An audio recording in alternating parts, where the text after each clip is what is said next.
What's up, guys? Toad back with you again. Friday night, talking Saturday college football slate, week 4.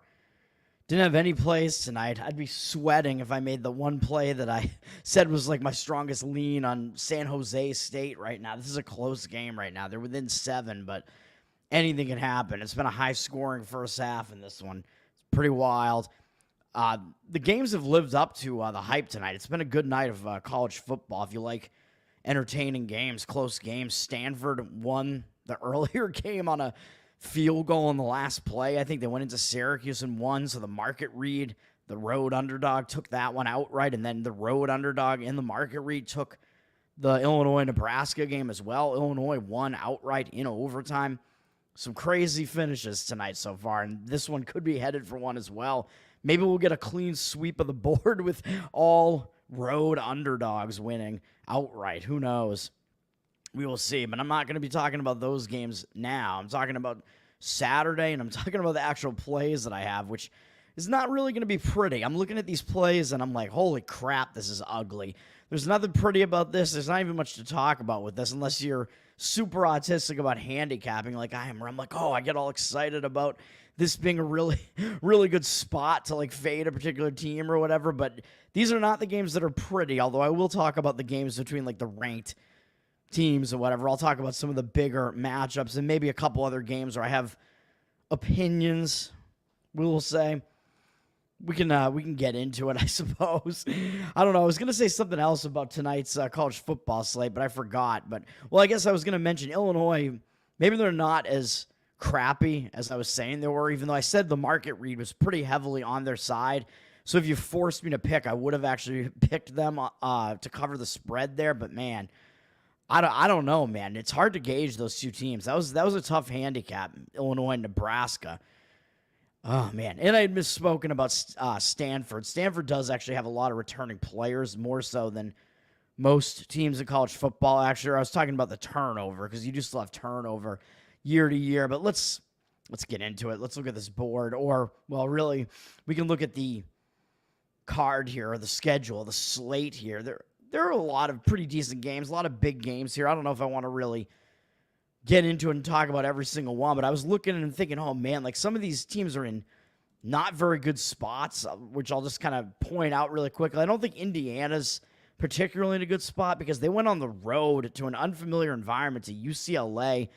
Indiana was actually the favorite there. This Indiana team, they're actually not bad. They're stacked with transfer talent, basically. I think they brought over, I've mentioned this on one of my other shows, I think they brought over James Madison's coach from last year who coached that program into the FBS and then into a bowl game in like their second year or whatever, which they didn't win because they didn't know how to defend the triple option. But I think he left. He took a bunch of his players with him over to Indiana, and they also grabbed Rourke, the quarterback from University of Ohio, who I'll be talking about in a little bit, in a few minutes.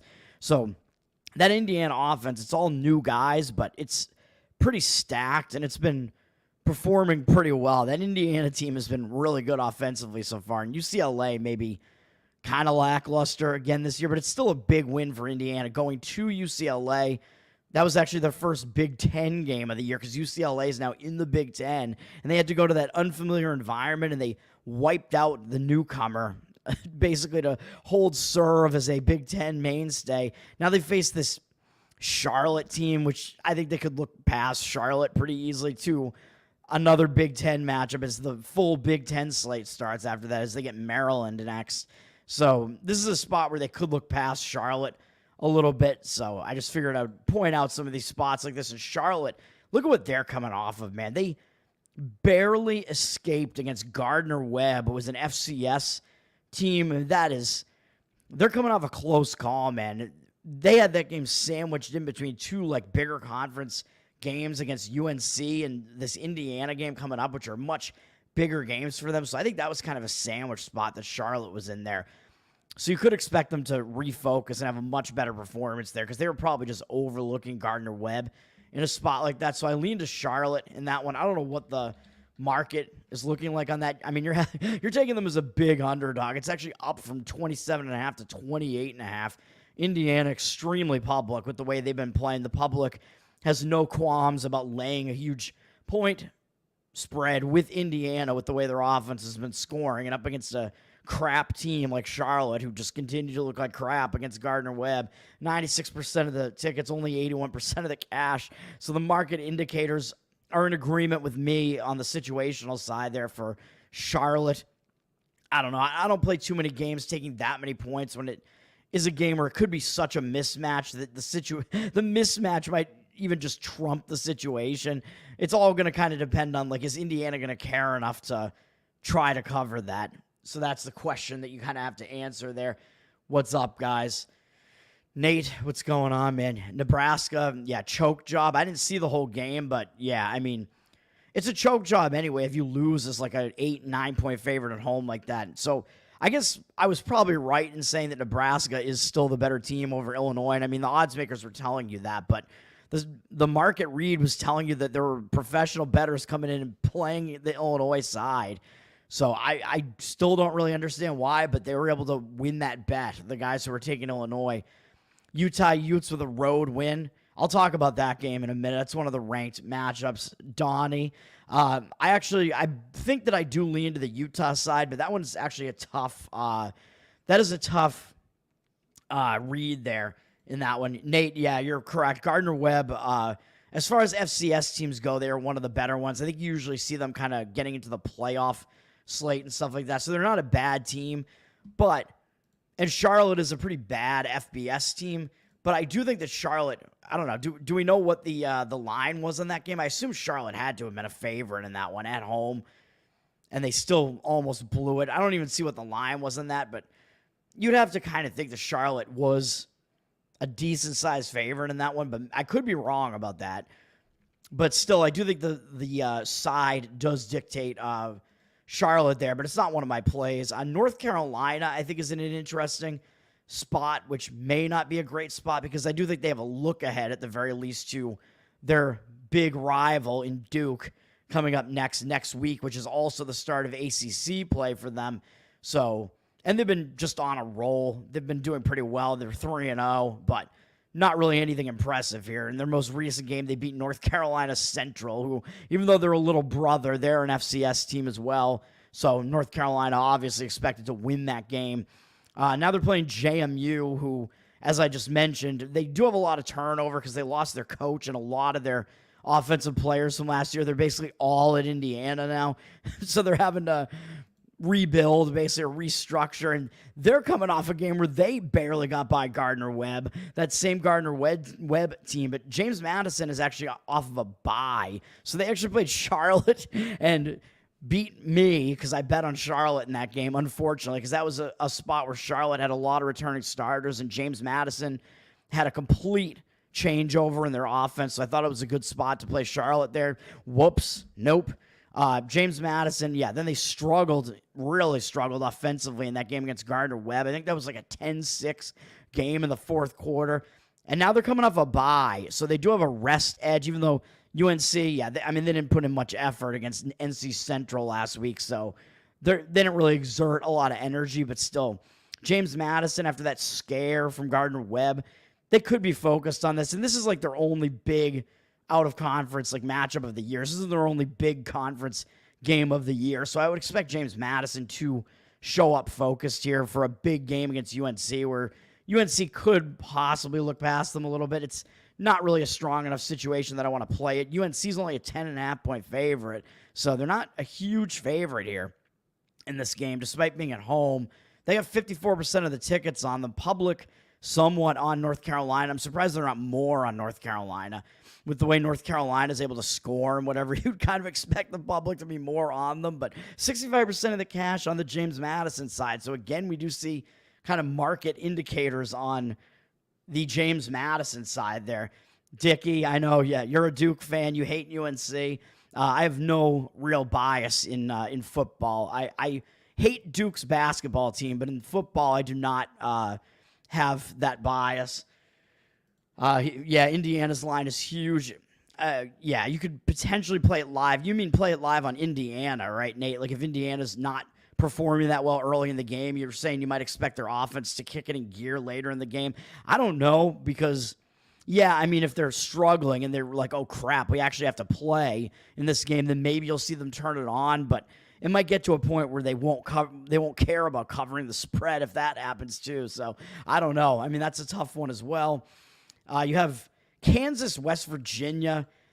I think West Virginia is not in a very good spot here, and I'm not sure that they're a very good team. Their only win so far is against FCS Albany.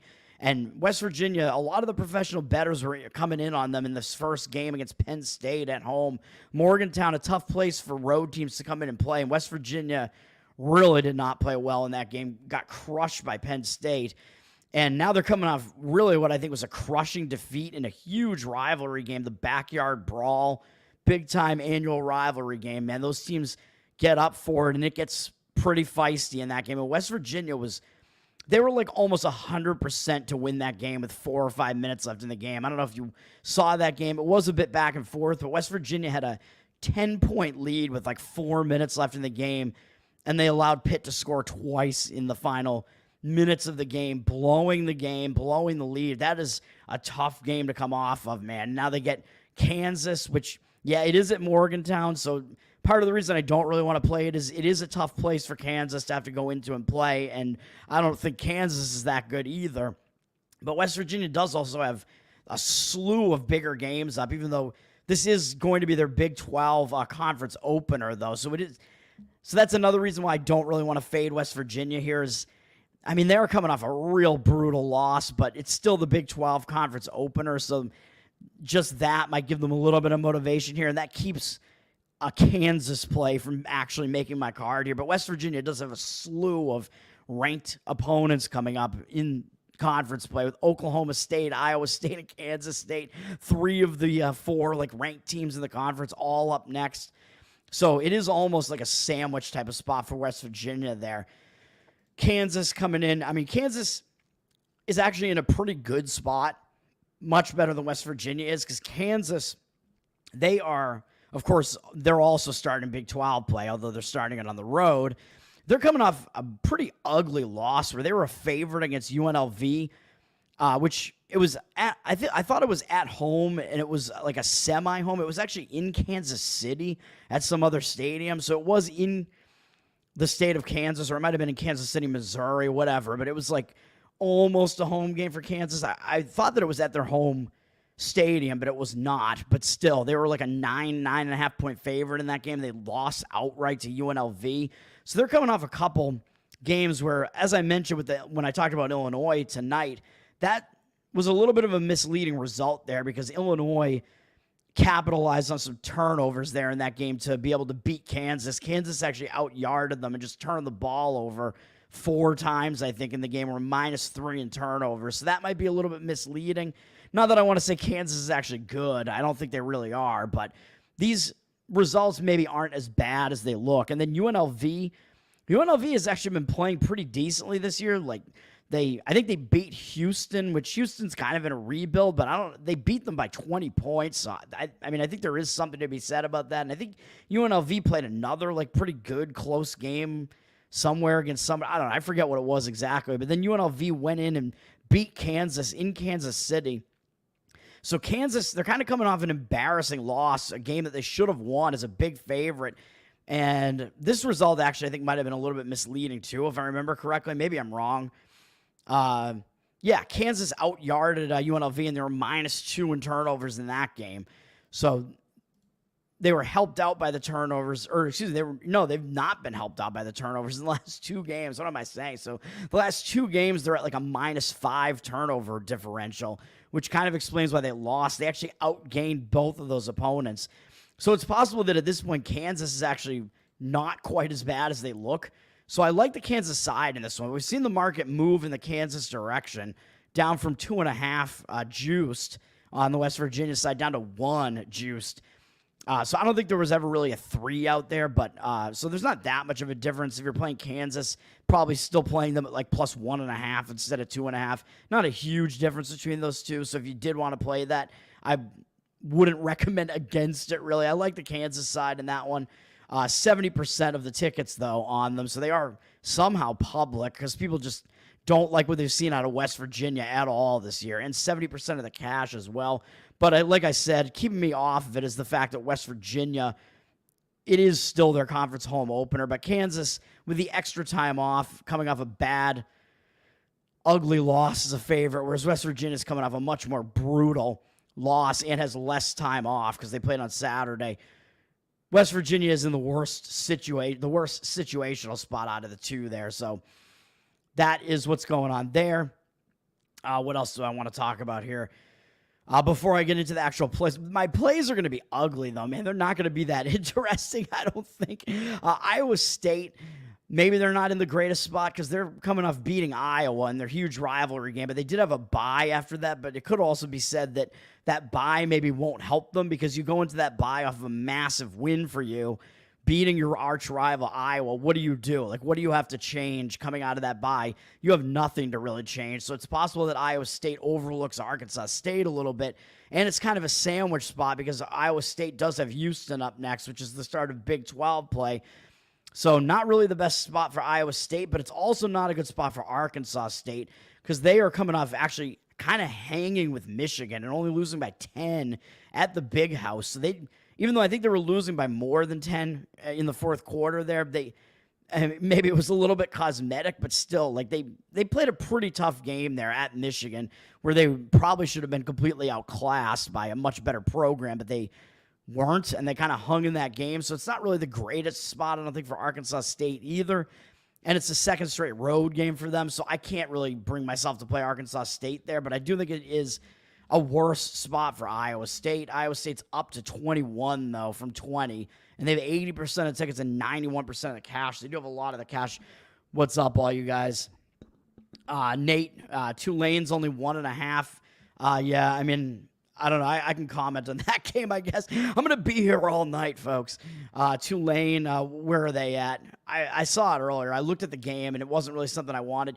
Yeah, so, I mean, maybe that even looks like a trap. I mean, Tulane's coming off a couple of big games, right, against Kansas State where they hung in that game and only lost by 7 as I think a 7.5 point or so home underdog in that one, if I remember correctly. And then they played Oklahoma fairly competitively as well, only losing by 15 there.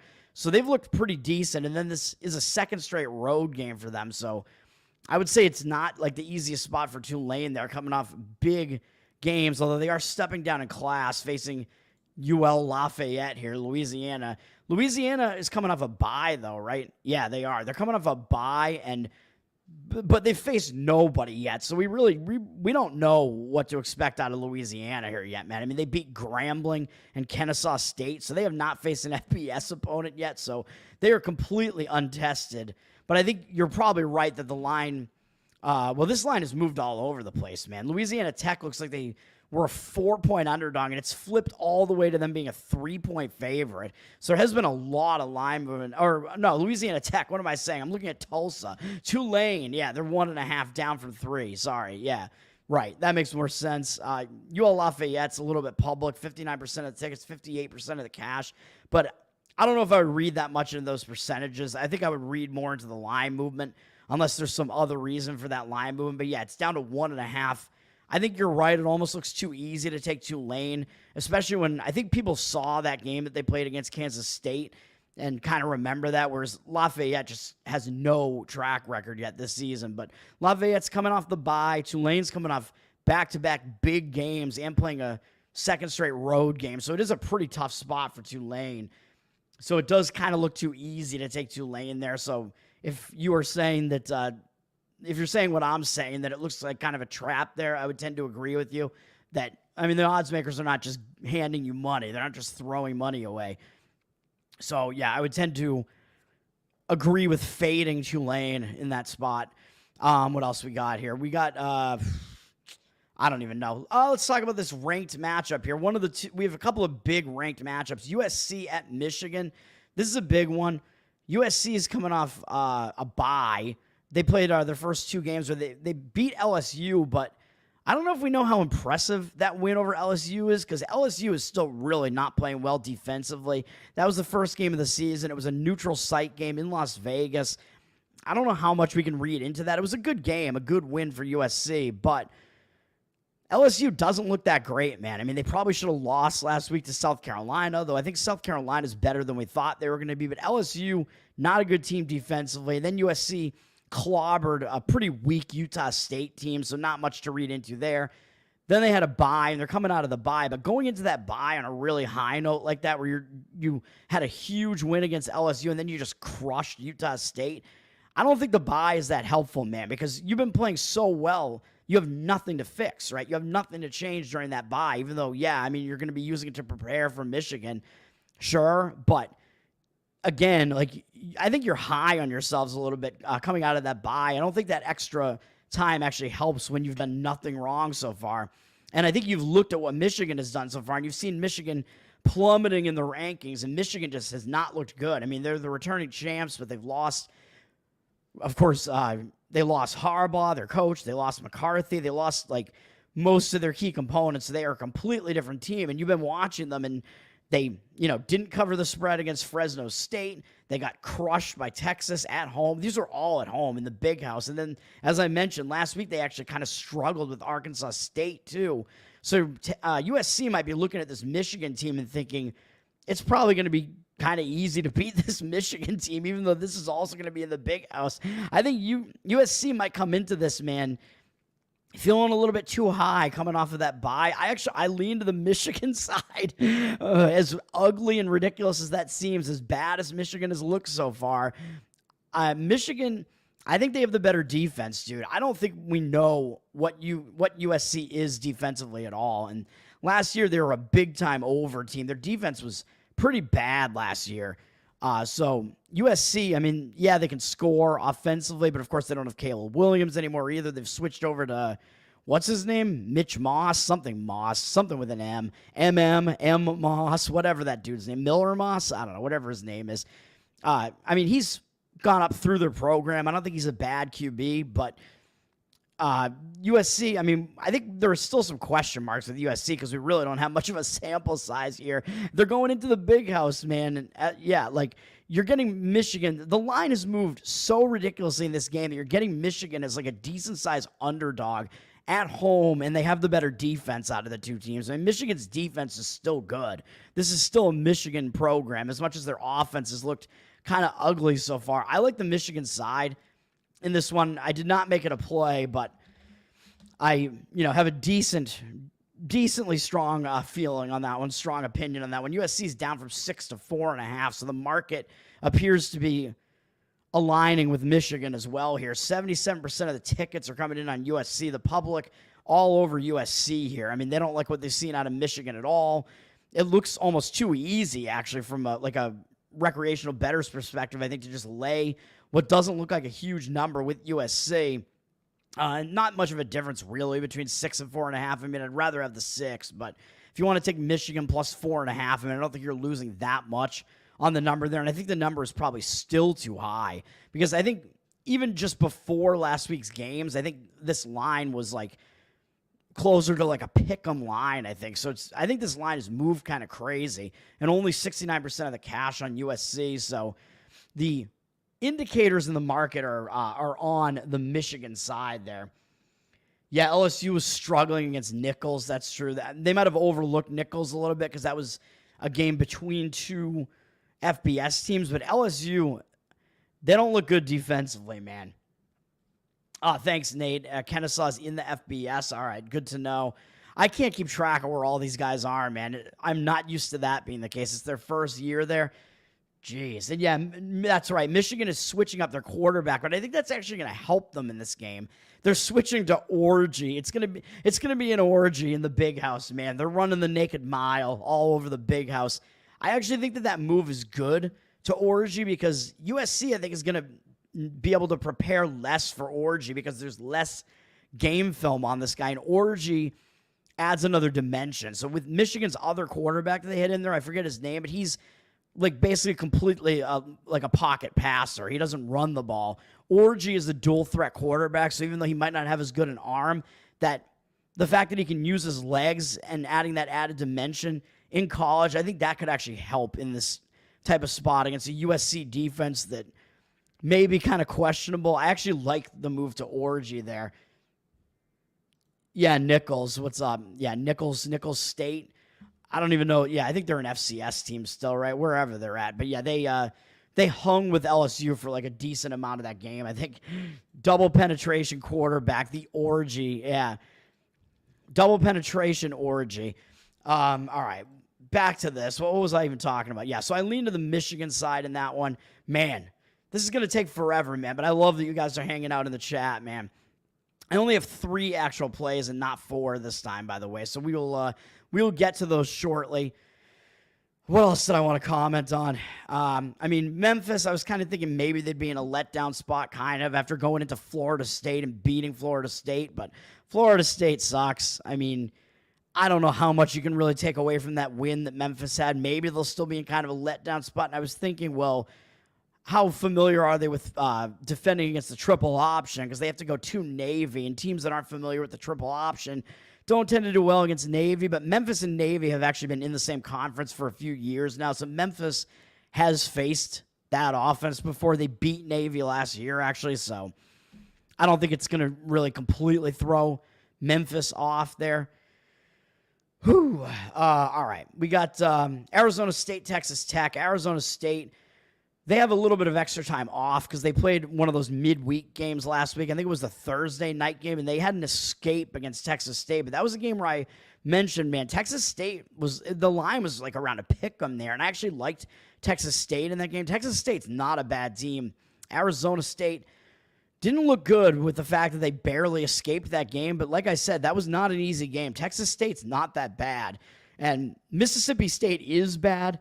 They're probably worse than we thought they were. They're probably easily the worst team in the SEC, although I'm not 100% sure about that. But Arizona State, that's a misleading final result there because Arizona State was winning that game like 30-3 in the fourth quarter, I think, because I had it on right here, right next to me. I was like, oh, this is a blowout. This game's over. And then all of a sudden, 30-23. I think Arizona State just took their foot completely off the gas and just thought the game was over. So a little bit of a misleading result there. I think Arizona State maybe not quite as bad as they might look from those results. They're playing a second straight road game here, which isn't the easiest thing to do, having to go to Texas Tech. But I do think I still lean to the Arizona State side there. Texas Tech, they could be feeling a little high about this last result that they had. They're scoring 66 points, and the public, I think, is going to be attracted to something like this with Texas Tech scoring 52 against Abilene Christian, although they almost lost that game because their defense is so bad. Then misleading result there. Obviously, I'm saying it just because I lost a bet on Texas Tech against Washington State, but Texas Tech outgained Washington State and turned the ball over too much and lost that game. But then they put up 66 against North Texas. So, I don't know. The recreational bettors might be looking at that and thinking, yeah, we want to play on this Texas Tech team just because their offense is so good. And Arizona State's looked like they've struggled a little bit, but I like the Arizona State side here. Texas Tech laying 3.5, 66% of the tickets on them, only 61% of the cash. And if nothing else, even though I think the situation's a little bit better for Arizona State, Texas Tech's defense is pathetic. So you're getting Arizona State, who has the better defense, getting points in that game. So that's the way I tend to look. If the better defense is the underdog, I tend to lean in that direction. Without anything, without factoring in anything else at the very least. So that is what you're getting with Arizona State in that one. Utah, Oklahoma State, we'll talk about that one. That's a ranked matchup, man. Number 12 versus number 14. I think that might be the only other ranked versus ranked here. Oklahoma State, I don't know if we know who they are yet, man, because they beat South Dakota State. I mean, I don't know. Probably not much that we can take away from that. They played against Arkansas, and this was a wild game that went into double overtime. And you remember I played against Arkansas in the next game after that because Arkansas was just coming off just such a brutal way to lose that game, even though Arkansas completely outplayed Oklahoma State in this game, and they were -2 turnover differential. This is a crazy game, but the final result makes it look way better for Oklahoma State than it was. I mean, look at this.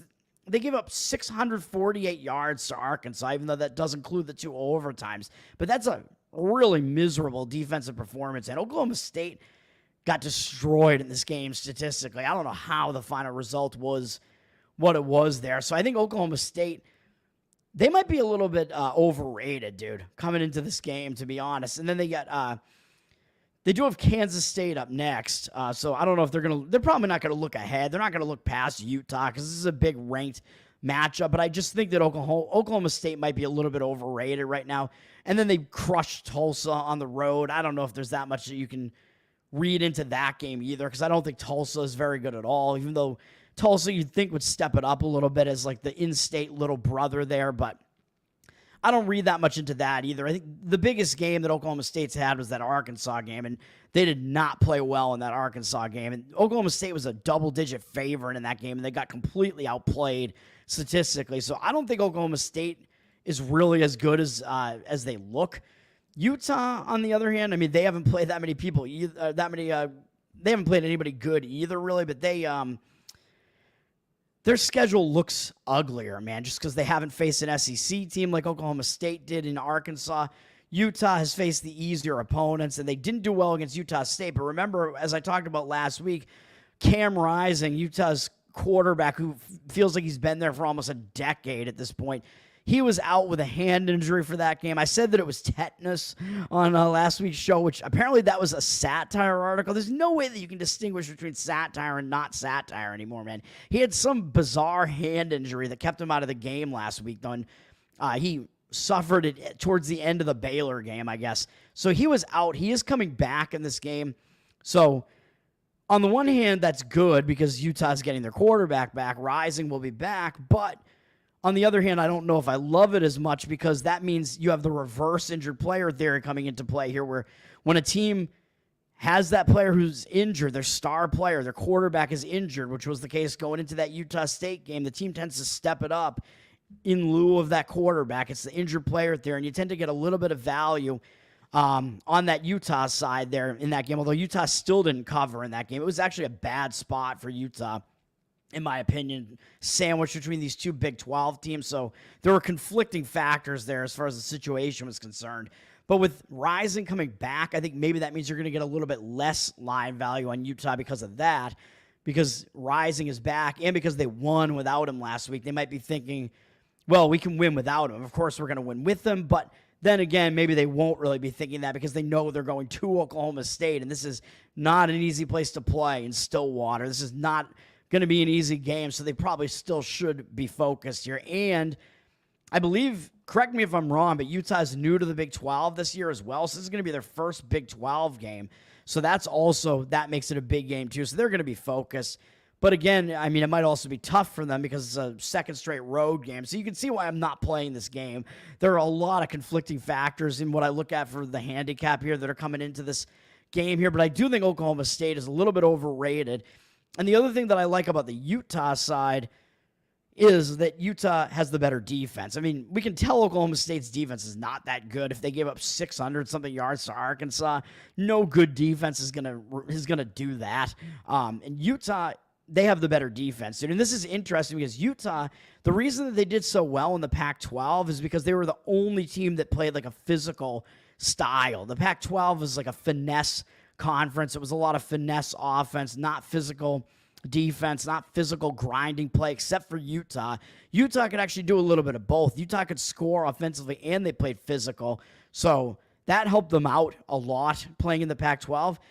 And the Big 12 isn't that much different, too. The Big 12 is basically all offenses, and they don't play physical defense. This is not the Big 10. This is not the SEC. It's the Big 12. The Big 12 and the ACC kind of are the conferences that don't play as physically on defense. So Utah coming into this conference could continue to have a little bit of an advantage because of that, because they play the more physical style of defense. And Oklahoma State could struggle a little bit with that. But then again, Oklahoma State is probably going to want to defend their home turf because they have this new guy in the conference coming in, and they're probably going to not want to let them beat them in their own house. The market indicators do look like they are on the Utah side. I mean, this line is flipped from Utah being a 2.5-point favorite, or 2.5-point underdog, excuse me. They were an underdog a couple days ago, and now they're a 1-point favorite. So, I mean, either way you look at it, you're still kind of playing you're picking a team to win the game, but I would much rather have Utah plus 2.5 than -1, obviously, if you wanted to play the Utah side there. But it does look like the market is kind of indicating on the Utah side, because that is just such a that I consider that to be a pretty significant movement where it flips the favorite like that and just continues to go in that direction against where the ticket percentage is. Oklahoma State, 64% of the tickets, because the public, I think, likes what they've seen out of them a bit more than what they've seen out of Utah. 66% of the cash, however, looks like it's on Oklahoma State. I don't know if I would read into that much. I think the line movement in this one is the more significant thing to read in the market there. So slight lean to Utah in that one. What's up, guys? Scoreboard don't lie. What's going on, man? You like Arizona State as well? Hell yeah. Not going to be one of my plays, but that is a lean for me in that one. Two old quarterbacks. Yeah, in the Utah-Oklahoma State game, yeah, I mean, Utah's quarterback has been around forever. I don't know how long Oklahoma State's quarterback has been there. What else we got here as far as TCU, SMU? I mean, I looked at this and I was like, I'm going to comment on this because this is just such a weird situation. It's a weird game. I'm not playing this game, but TCU, they lost at home to UCF, and I think TCU is not really that big a favorite here. Yeah, they're only 2.5. So TCU, I mean, they still carry that like weight around their name, and that was not like a huge upset there. UCF, I think, is pretty new to the Big 12 as well. I think they joined the Big 12. Are they in the Big 12? I thought they were. They are, right? They're somewhere in here. Yeah, they are. They're up atop the conference right now because they're 1-0 in the conference and nobody else has a conference game yet except for TCU.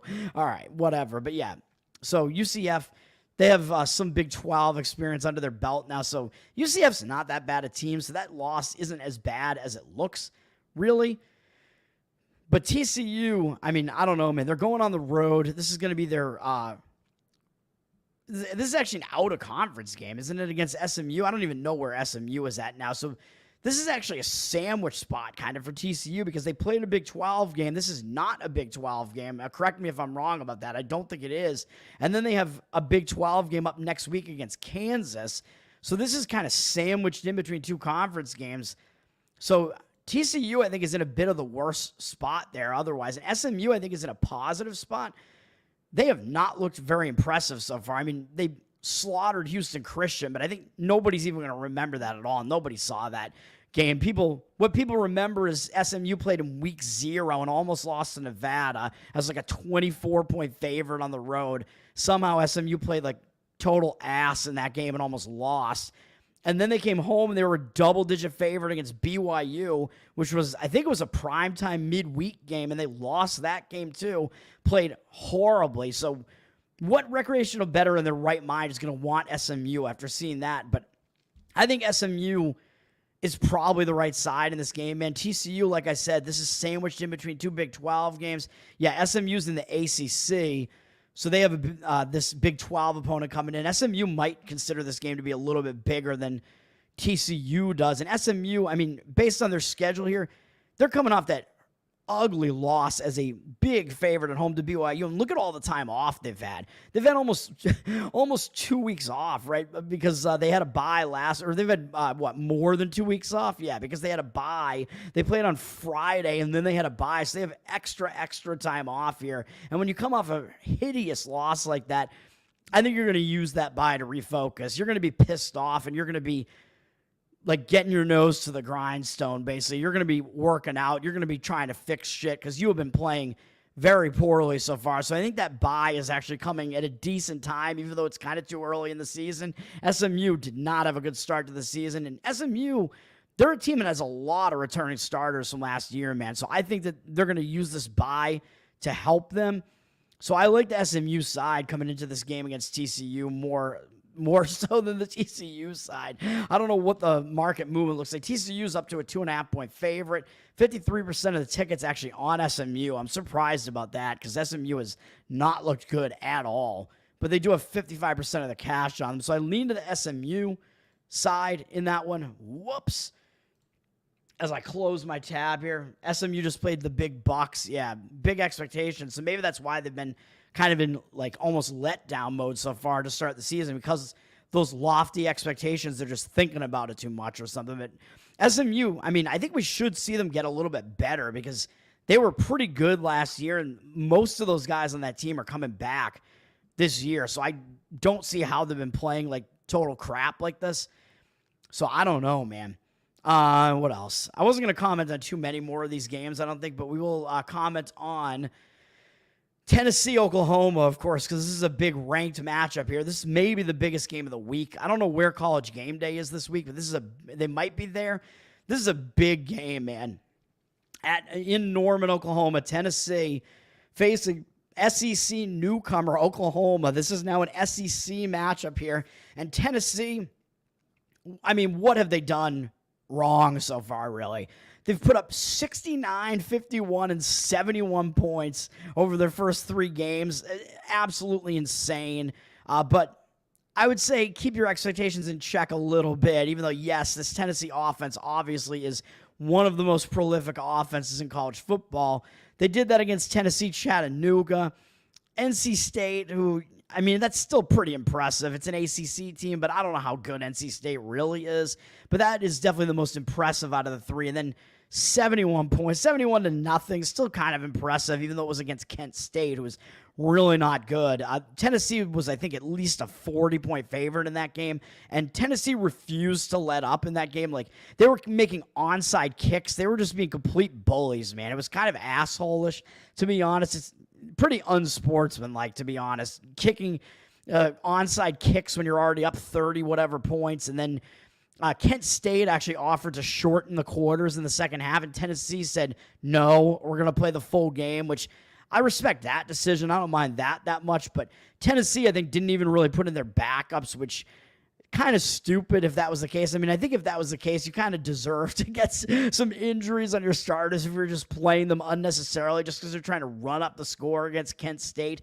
But because of all that and these just absolutely insanely high point totals, I don't see how you could possibly be getting value on the Tennessee side here. And they're playing their first true road game of the season, and it's in an unfamiliar environment because Oklahoma is new to this conference. So Tennessee is not used to playing at Oklahoma. I like the Oklahoma side in this one, plus the points, man. It looks as ugly as possible, basically. This was almost a play for me. It looks so ugly. Tennessee has just been scoring ridiculously. And then you look at Oklahoma, after they blew out Temple.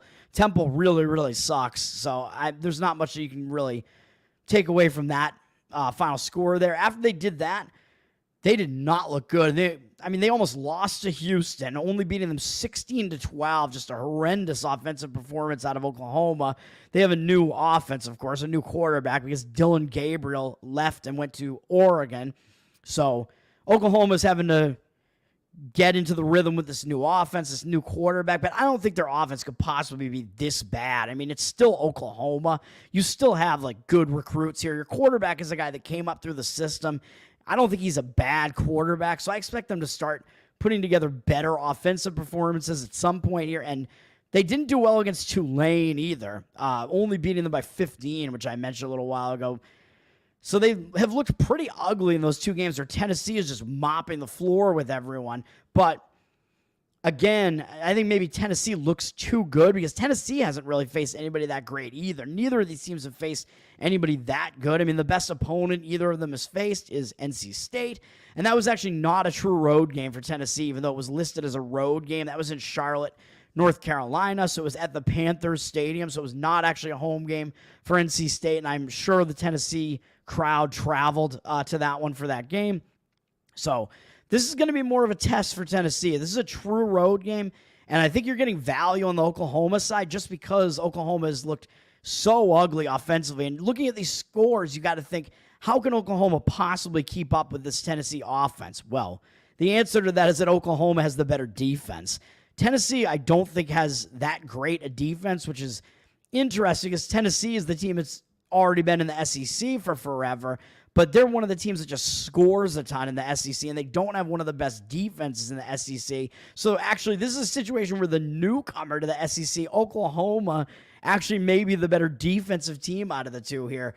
So, and they're getting points at home, and I think this look ahead, I think was significantly less than it is here now as well. I think it was probably Tennessee -4 or something a week ago, and then Tennessee goes up and puts 71 points on the board against Kent State or whatever. Now it's 7, a little bit down to 6.5. You can probably still find 7s out there because this is at 6.5 with juice. Tennessee, very public. Obviously, the public's coming in on Tennessee, the higher-ranked team, the team that's put up way higher point totals, 78% of tickets, 84% of the cash on them. But we might see that cash percentage come down a little bit as we get closer to game time here. This is one of the evening games tomorrow, a night game. Again, I like the Oklahoma side more here, and I think that we've seen the line drop slightly, and I think we might see the cash percentage kind of move in their direction. So I do lean to the Oklahoma side. Nate, thoughts on Washington, minus 12. Let's take a look. I looked at all these games like right before I went live, but I mean, obviously there's so much to pay attention to here. Washington, I mean, they're coming off a big rivalry game against Washington State.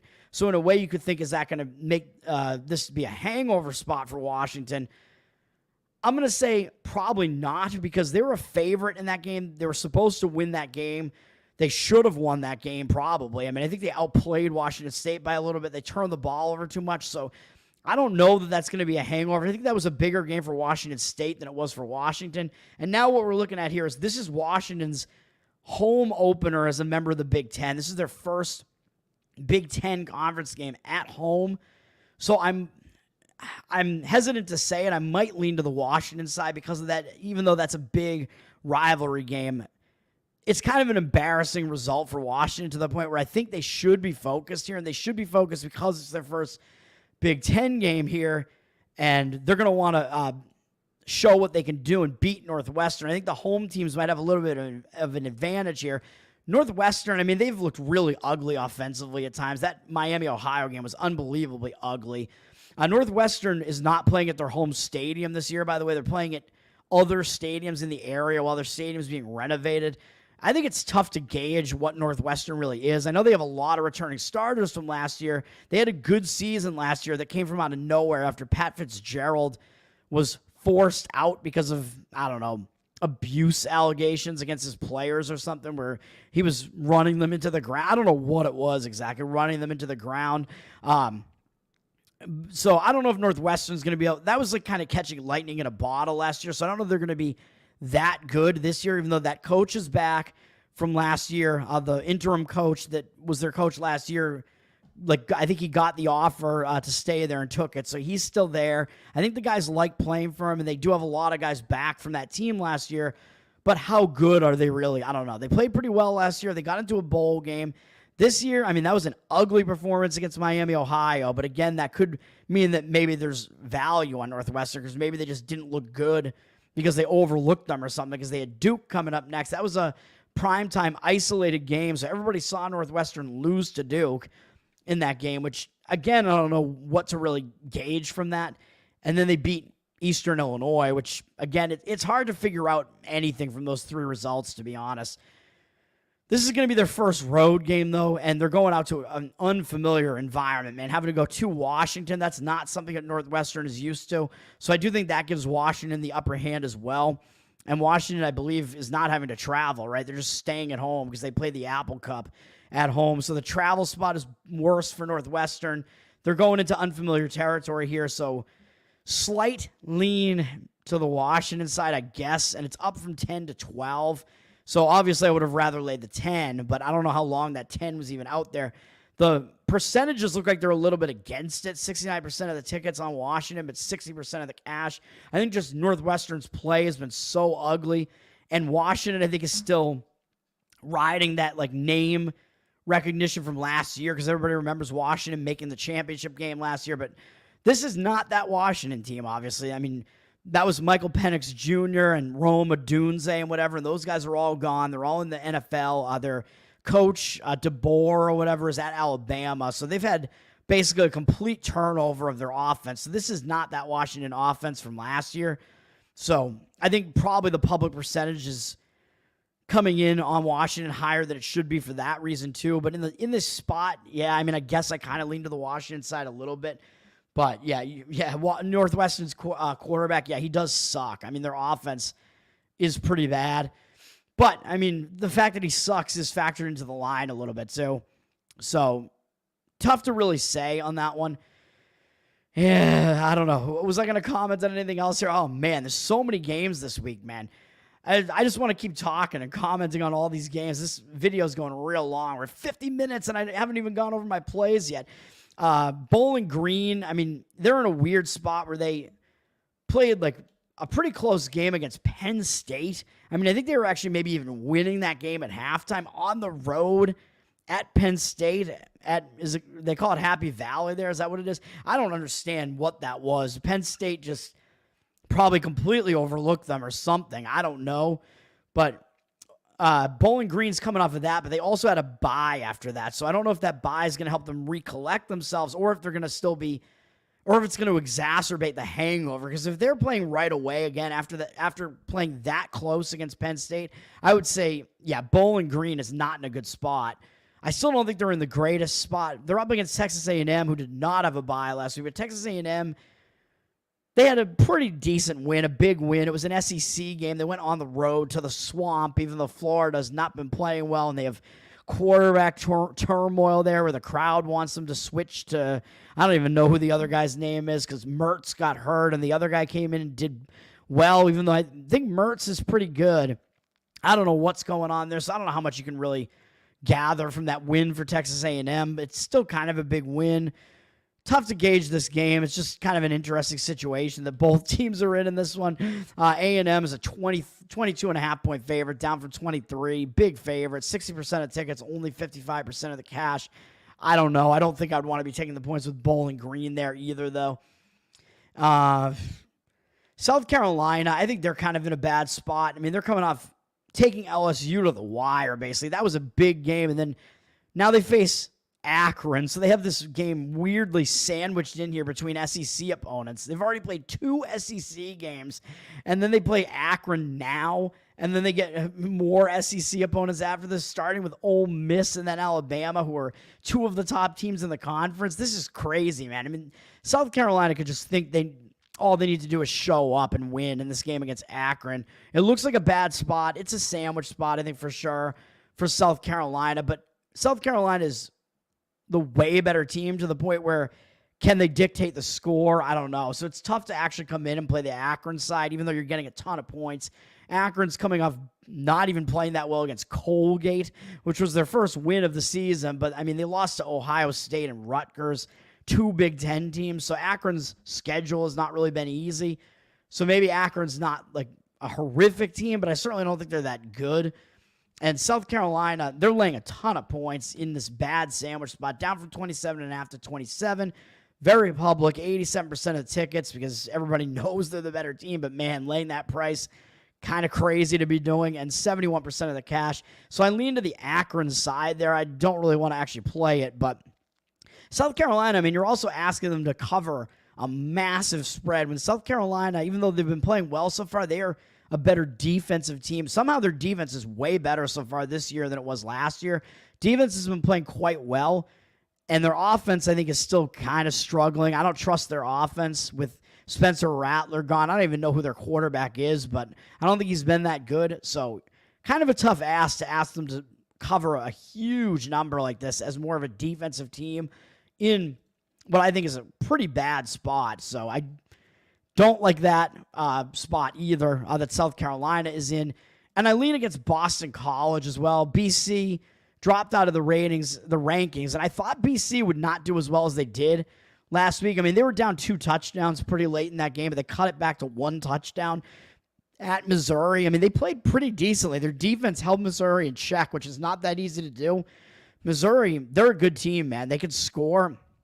BC having to go on the road to unfamiliar territory like that is a huge underdog and play pretty competitively. I think BC is going to be kind of in a hangover spot after that, man. That was a big game. Now they return home and they face Michigan State, who's looked pretty ugly so far. I think BC could be in the hangover spot and maybe take Michigan State a little bit lightly, even though they are a Big Ten team. That SEC game on the road was a huge game, and BC put in a huge effort in that game. So what are they going to have left in the tank? I don't know. Michigan State, they are 3-0, but started the season with that horrendous-looking 16-10 win over Florida Atlantic.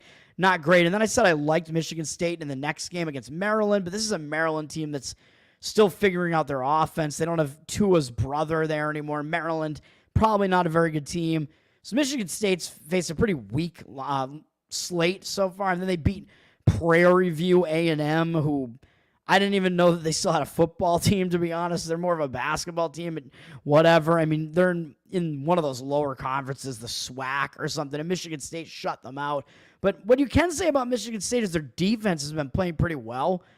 Their offense is struggling. Their offense is going to take time to click. I mean, they brought in all these guys who were at different places. They brought in a coach from Oregon State, I think, and they brought in a bunch of Oregon State's offense, which they didn't bring over DJ Uiagalelei, and that's probably a good thing for Michigan State that they didn't bring him over. They brought over some of his other guys from Oregon State. I think they brought over like the tight end and a couple of the other guys. Didn't bring over Uiagalelei, and he's looked so bad at Florida State that maybe that's a good thing for Michigan State that they didn't bring him over as well. Michigan State, yeah, I mean, they could be focused on this because it's a BC team that's been playing pretty decently. They do have Ohio State up next, though, which is a huge game, big Big Ten game there. So I don't know if that would be a reason to look ahead. Not sure. I mean, hard to gauge there a little bit, but BC, based on that huge effort they put in last week and looking at the market here, I think the Michigan State side would be my preferred side here. BC down from 6.5 to 5.5, 68% of the tickets, 67% of the cash. The market indicating on Michigan State slightly there. Yeah, slim pickings this week. I only have 3 plays, but yeah, the FCS, most of those FCS lines are not out yet. There are a few games between FBS and FCS where the lines are out, but other than that, they're not. Oh boy, let's get to my actual plays. An hour into the video, baby. Hell yeah. I only have 3 plays this time. Being really selective. I mean, usually once you get to week 4, it's not slim pickings anymore, but it still is. Next week is really when you get conference play. It starts for like basically everybody. This week it's still some kind of weird random matchups. And speaking of those, I think I'm kind of bucking the market here. I'm playing Ohio plus 19.5.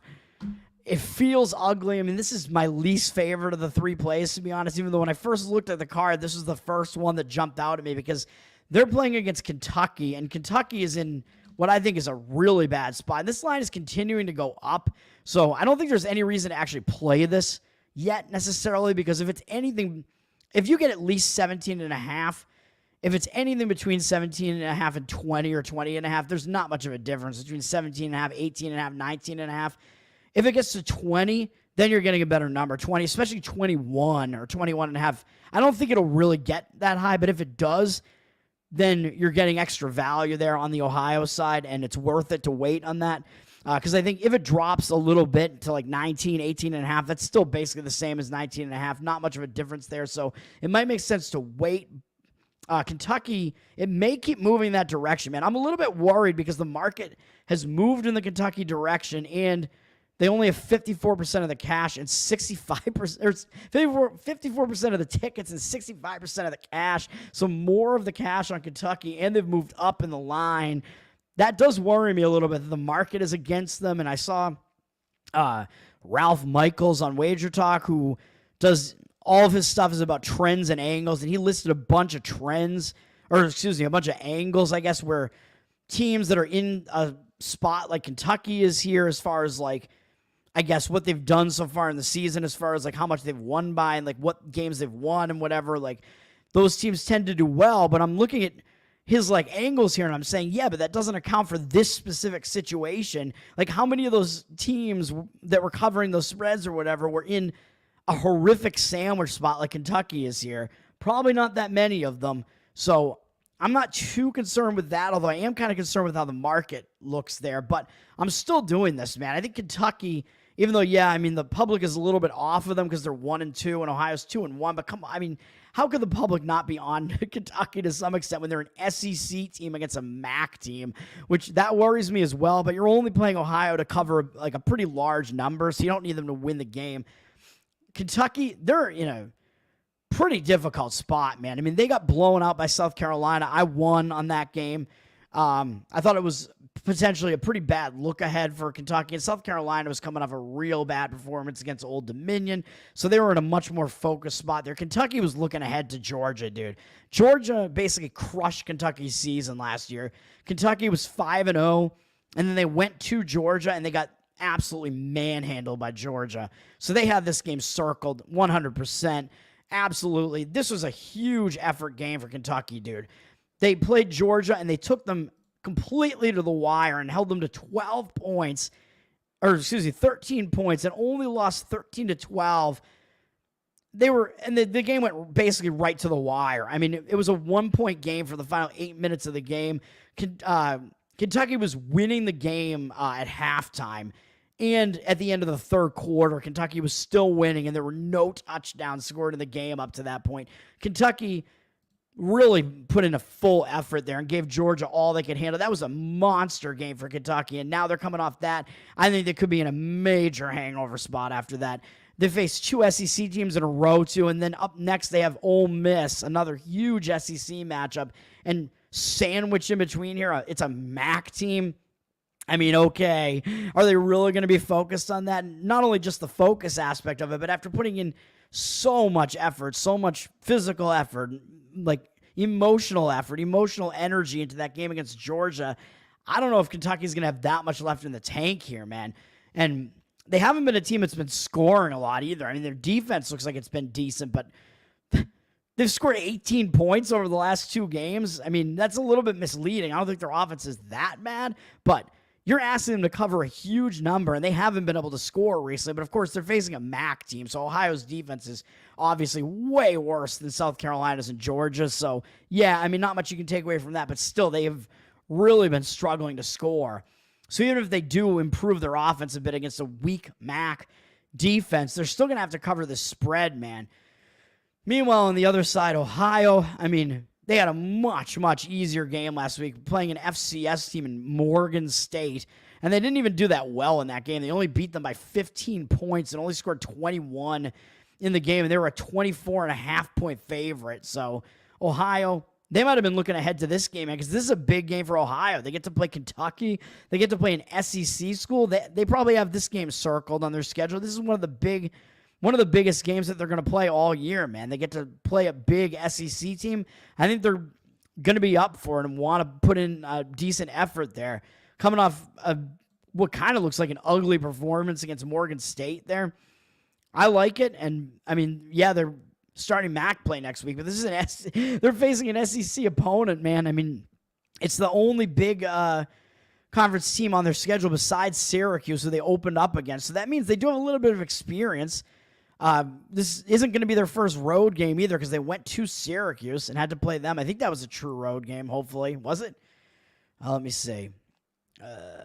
Yes. Yeah, it was. It was at I call it the Carrier Dome still. It's the JMA Wireless Dome now. So Ohio does already have a little bit of experience in that regard. They already played a bigger conference team, an ACC team, on the road. So this isn't going to be like completely out of bounds for them to be doing.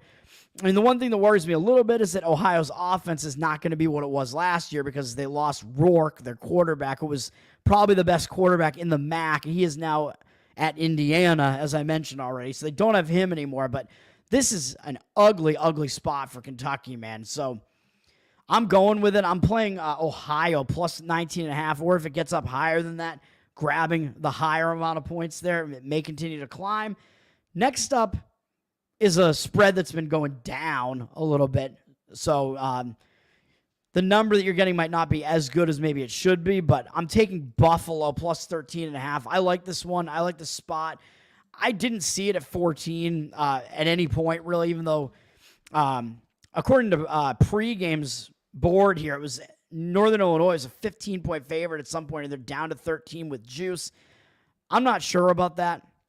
I don't really think the line's going to go back up either, but I saw a lot of the books listed 13.5 as the opener, and it's still 13.5 out there. I mean, yeah, I'd rather have the 14. I'd rather have the 2 full touchdowns, but I like this spot to fade Northern Illinois, man. 57% of tickets are on Northern Illinois, but 60% of the cash on the other side, on the Buffalo side. So the market, not only is the line been dropping on the Northern Illinois side towards Buffalo, but Northern Illinois has the majority of the tickets, but the cash is completely opposite that on the other side on Buffalo. So the market indicators are on Buffalo in this one. And I agree with it, obviously. Northern Illinois, I mean, this is getting absurd, man. Northern Illinois is in the rankings What are you talking about? Northern Illinois is ranked 23rd in the country. Does anybody really think Northern Illinois, a MAC team, is a top 25 team? Like, no. Nobody thinks that except for, I don't know who is voting here for whatever this is, the AP poll or whatever, coaches poll, whatever the hell it is. This is insane. And it's entirely based on one result where they beat Notre Dame. They've played 2 games so far. They played Western Illinois, who is an FCS team. And then they had a big win where they went on the road and they upset Notre Dame, which is one game. You don't want to overreact to one game. And these rankings are massively overreacting. I think the line is overreacted to one result as well. I mean, Notre Dame probably looked right past Northern Illinois, man. And they played a real terrible game there, but that was sandwiched in between an SEC game against Texas A&M where they opened the season on the road, winning at College Station, and then they had a game against a Big Ten team up next, which is an in-state rival in Purdue, even though I think Purdue kind of thinks more of that game than Notre Dame did. Notre Dame, yeah, I mean, absolutely crushed Purdue, which is going to make Northern Illinois' win look even better, I guess, because Notre Dame put up 66, but Purdue, I mean, they don't play very good defense, man. I don't know. I don't know if Purdue is any good, really. I mean, looking at that game, they're probably not. So I don't know, but everybody's just overreacting to Northern Illinois pulling off that one big upset. And when they did that, I was like, who's Northern Illinois playing next? Gotta fade Northern Illinois. And then I looked and I was like, oh, crap, they have a bye. But I'm still playing against them in their next game because I think that bye is not going to help them, dude, because Northern Illinois, you have 2 games under your belt so far. One was a blowout win over a bad team, and the other was a monster upset, your biggest game of the year, and then you went into the bye. You went into the bye on, like, the highest note possible, and as I keep saying, when you do that, that bye is not as helpful, man. Like, what do you do? When you just came off that monster win, you go into the bye, what do you have to fix? You just beat Notre Dame, man. In South Bend, there's nothing that you have to fix when that happens. I think really you're going to be using that bye. I mean, yeah, you're going to focus on your first conference game here. This is a conference opener. I think for both teams, it's the MAC opener. For Northern Illinois, it is. But what's bigger than a win over Notre Dame on the road, man? Like, that game is so much bigger than this game, even though Northern Illinois should probably come in focus for a MAC game. I don't know, because Buffalo has also sucked recently. They were near the bottom of the MAC last year, too. So Northern Illinois might overlook Buffalo for that reason, too, even though Buffalo is 2-1 this year, and they look a bit better than they were last year. Northern Illinois, I think for that bye, I think for a lot of that bye, they were sitting around, like, reading the press clippings, listening to the media about their upset over Notre Dame, building that, like, hype, that getting overhyped, basically overconfident. You see that happen a lot when a team comes off a big win like that. And if they go into a bye, they can use that bye, and it just inflates their ego more as they're just sitting around basking in it, thinking about it. They get to return home to campus, and everybody celebrates, basically, and praises the football team for that huge win. I think it becomes a distraction, too, and you become overconfident. You think if you just beat Notre Dame on the road, you think it's going to be no sweat beating Buffalo. Well, okay, but again, yeah, I think that puts Northern Illinois in a pretty bad situation here. Buffalo, they actually did play a MAC game. My mistake. I think that's a MAC game, right, against UMass. Is UMass in the MAC? I thought they were. Maybe they're not. I don't even see them listed here. Where the hell is UMass now? I don't even know. I thought they were in the same conference. Maybe I'm wrong. Maybe they're just gone from the... where the hell are they now? They're unaffiliated now. UMass was so bad, the MAC kicked them out. All right, whatever. They're a former MAC team. So this is the first MAC game for both of these teams. Buffalo, I mean, they faced one really tough team, too, in Missouri, although they got crushed by Missouri on the road. I mean, it makes them a little bit battle-tested, and they came out of that and they just wiped UMass out, basically. So there are other games against an FCS Lafayette team. Who cares about that? But then they beat UMass. I mean, beating UMass 34-3 is not unimpressive still. And I think they're going to be totally focused on Northern Illinois because they only have UConn up next, and UConn's really been playing poorly. And I think that's also not a conference game against UConn. So I think Buffalo probably Northern Illinois is going to draw Buffalo's full focus here. And Buffalo, even though they played last week and Northern Illinois did not, Buffalo had an easy go of it against UMass. That was not a big effort game against UMass. Easy win, so I don't think that they're going to be in that bad a spot because of that. Even though, yeah, they do have to go on the road for this. I like the spot a lot more for Buffalo in this one. I think it's a bad spot for Northern Illinois. Oh, and by the way, Northern Illinois, I forgot to mention, it's also a sandwich spot because even though, yeah, they're playing their first MAC game, the first MAC game kind of pales in comparison to upsetting number 5 ranked Notre Dame. And then up next, you have an ACC game at NC State up next Saturday. I mean, even though it's a MAC game, it's a sandwich spot, man. And Buffalo, like I said, they were not one of the better MAC teams last year. The MAC teams that were near the top last year that probably draw more attention are Toledo, who's off to a decent start again this year. Miami, Ohio, and Ohio basically were up near the top last year. Bowling Green, I think, also was up there. So, yeah, I like the spot for all those reasons. I'm fading Northern Illinois, even though they did have that week off. Still get to do it. I wanted to do it last week. They had the bye, but now I'm doing it. Buffalo plus 13.5. And to finish this off, I will only go like an hour 20 here. That's not too bad, guys, right? BYU plus 7, something that was being talked about in There's a Better Off Dead Twitter group chat, man. I mean, if people want to get in there, I mean, I'll consider adding you guys to it. We talk about sports betting. We basically shit post about sports in there, and we are pretty offensive in there as well. It's like Tower Gang mixed with Better Off Dead in there. We got Cole is in there. I think Top Lobster's in there too, but he doesn't really participate. And we got some sports fans that I know who are in there.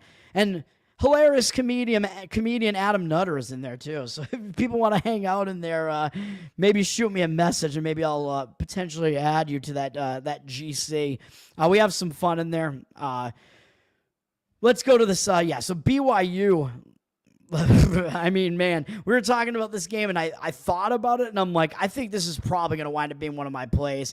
This is a fade of Kansas State. I mean, this is another spot where I think the market, like the market has gotten a little bit too high. I mean, this is similar to playing like a stock market, man. Like the stock, I think, has gotten a bit high on Kansas State, even though, yeah, I think they are a good team and they're one of the better teams in the Big 12.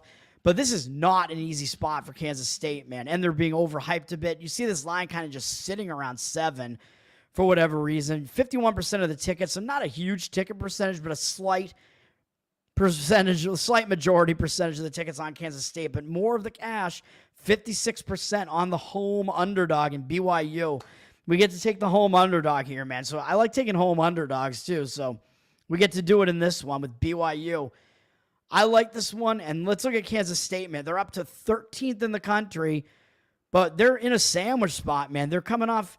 This is not their first Big 12 game. They started the Big 12 against Big 12 newcomer Arizona, who was ranked 20 at the time, and I think Kansas State was ranked 14 or something at the time. And that was a big primetime game, man. Last week, it was a midweek game. I think it was a Thursday night game, I think, so it was primetime. Everybody was watching it.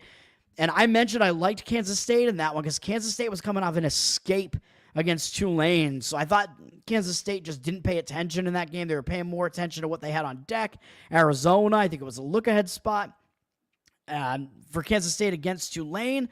Arizona was going into unfamiliar territory, man. Like, they just moved over from the Pac-12. They're not used to playing in Manhattan, Kansas, and they really got their asses beat in that game. Kansas State beat them badly, 31-7. I was correct on my lean. I gave out a lean. I didn't bet it. I wish I did. I gave out a lean on that one on the show. Correct on that side there with Kansas State. I liked the spot there, but now I think this is a spot to go against Kansas State, man, because as unfamiliar territory as that was for Arizona, having to go to Kansas State beat them in front of a big national TV audience, and now they have to go on the road to BYU, which is not an easy place to play, man. And it's kind of out of the ordinary for these Big 12 teams, even though I think BYU was in the Big 12 last year, but you only face these teams like once a year, basically, so you alternate between road and home. So I think Kansas State must have hosted BYU last year probably, right?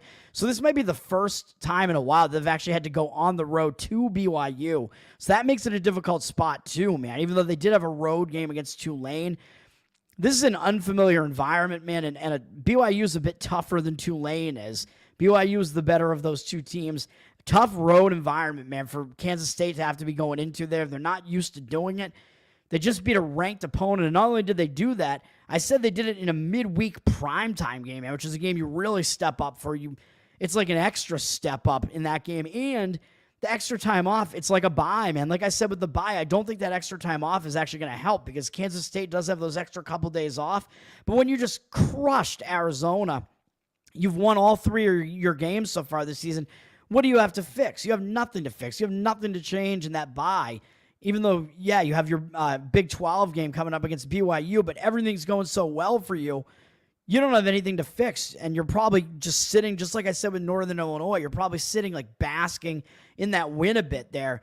I think that's not helpful to Kansas State, man. I think that makes the spot worse for Kansas State.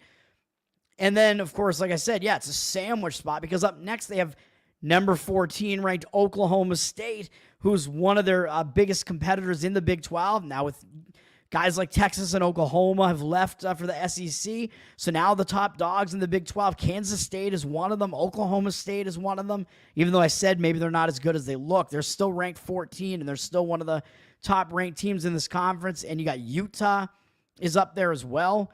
So, I mean, it's kind of those three teams, and Iowa State, I guess. It's those four teams are kind of the pack at the very top there. So that's a big game coming up, man, for Kansas State against Oklahoma State. So it makes it a sandwich spot. I think the BYU spot here is a lesser game for them, even though BYU is 3-0 as well. BYU hasn't looked as impressive. I mean, they had a win against Southern Illinois, another FCS team, I think. They might not be that bad, an FCS team, but I don't think there's anything you really gain from that. And then BYU did pull off this big upset against SMU, so that looks good as well. But it also doesn't look that good at the same time because it was an 18-15 final. So this BYU team, they're not putting up impressive high scores, man. Kansas State looks like the team that's putting up the much higher scores. So BYU not quite doing that, playing these ugly games in the teens like that. And then against Wyoming, no one's going to care, even though I actually went against BYU last week. I thought that was a bad spot because they were coming off the big double-digit upset in primetime of SMU. Went to Wyoming where I thought they wouldn't really pay attention. Second straight road game with this big Kansas State game on deck. They proved me wrong there, and that kind of shows me something, actually. When BYU can have a bad scheduling spot like that, bad situational spot, and they still go in and play well and cover, that shows me BYU's playing pretty decently. They're playing pretty well. And now they come back home, and this is their home, not only their home conference opener, but this is their conference opener. So Kansas State has already played their first Big 12 game of the season. BYU has not, right? Because I said SMU, we determined, I think, is in the ACC, right? So BYU, this makes it a little bit even bigger for them. This is their conference home opener, and they have not even had a home FBS opponent yet because their only other home game was against Southern Illinois. So this is a bigger game for BYU, man. I think BYU is going to be the team that has the more motivation here. I like it, and I mean, the other thing I guess I could say about this is that Kansas State also, even though they've put up decent offense so far, I think they're known as kind of more of a defensive team. Defense first, and BYU has played some decent defense too. So if you get more of a defensive game here, which this total is low, 49, that's a low total, even though it looks like it's ticked up a little bit, and we do see a little bit more of the cash than the tickets on the over there, but still, it's expected to be not that high scoring a game, so that means those points are worth more. I like taking underdogs of decent size like this in games where the total is pretty low, man, because it's expected to be a low scoring game, defensive game.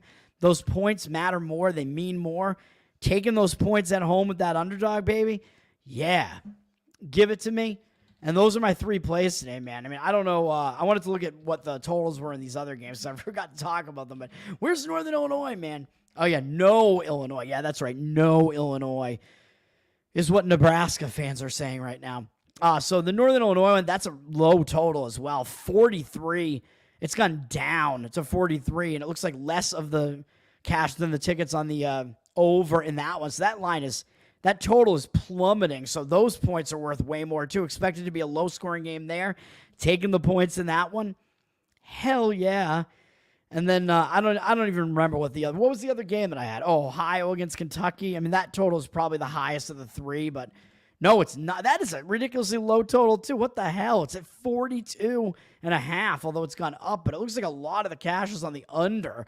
More of the cash than the tickets on the under. So 3 underdogs in 3 low total games, too, means the points are worth more. I think we're getting value on those.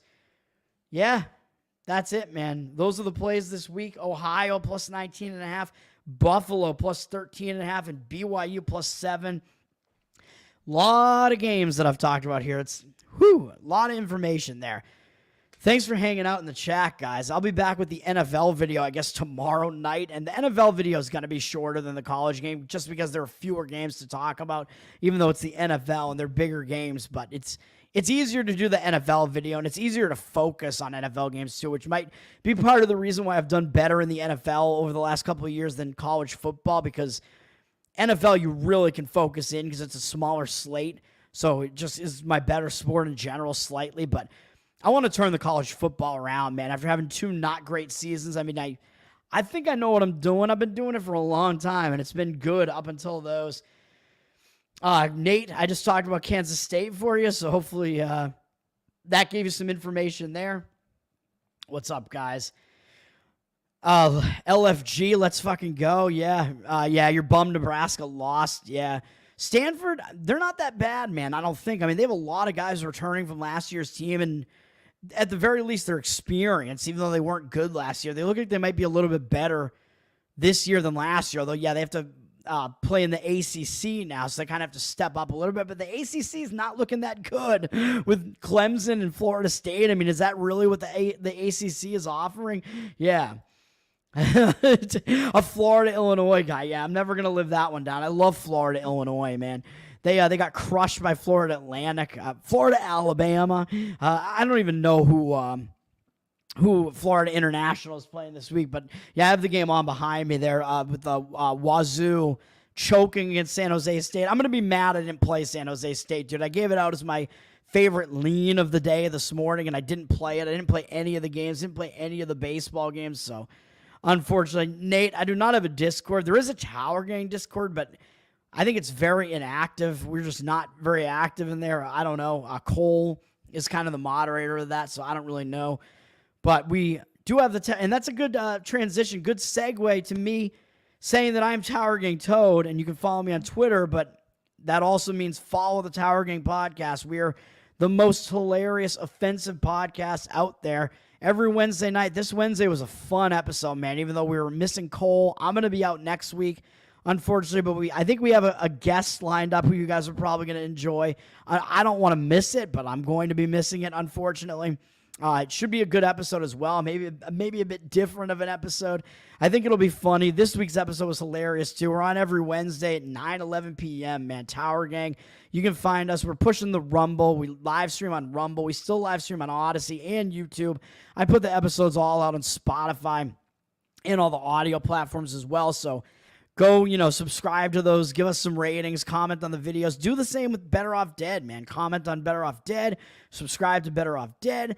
And you can subscribe to the Patreon, which is what I was going to say. Not a Discord for Tower Gang, but if you sign up for the Patreon, patreon.com/Tower Gang, throw us any small amount of money base. I don't know what the smallest support level is right now, but if you do that, you get access to a Telegram that we're in. And I actually have a betting channel in there, although I'm not that active in it. I think I'm more active interacting with you guys here, which is fun, dude. I like doing that. It's cool.